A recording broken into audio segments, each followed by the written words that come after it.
Licha ya kwamba klabu ya Young Africans nao pia wameingia kwenye dili la kumsaka mchezaji huyu hapa, nyota wa taifa ya Uganda.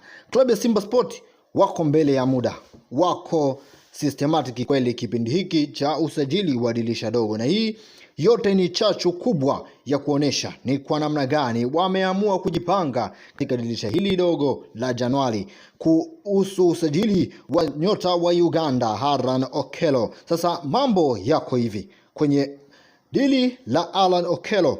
Nani anakwenda kuchukua dili hili? Ni Simba hao ni mtani wake wa jadi Young African? Tunakwenda kuzungumzia wapi ambapo Simba wamefika na ni kwa nini Simba wako mbele ya muda zaidi ya Dar es Salaam Young African. Usahau kuniambia kwenye comment hapo unashabikia timu gani, unashabikia Simba kutokea maeneo gani, lakini pia usahau kusubscribe na kuwasha notification kwa sababu ndio chaneli pekee ya wana Simba. Tunakuja kuizungumzia Simba, tunazungumza mpira na hapa ndio Simba TV app. Usahau kusubscribe. Twende moja kwa moja kwenye mada iliyotuleta hapa, ni ya mchezaji Allan Okello, ambapo siku ya leo pia Young African wametuma ofa maalumu kwa mchezaji muhusika Allan Okello.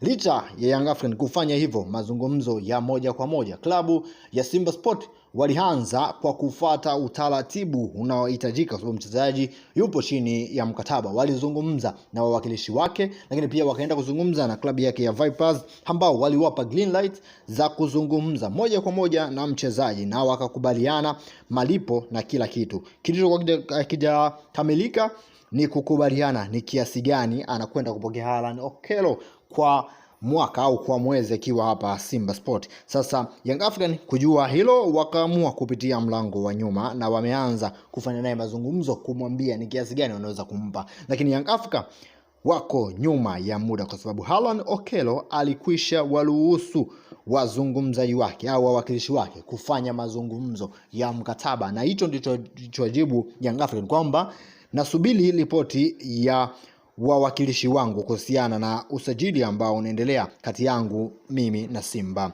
Sport. Sasa hii itakuwa ni silaha kubwa ya moto kwa kocha mpya wa Simba Sport. Usisahau kusubscribe na kuniambia unashabikia Simba kutoka maeneo gani. Asante.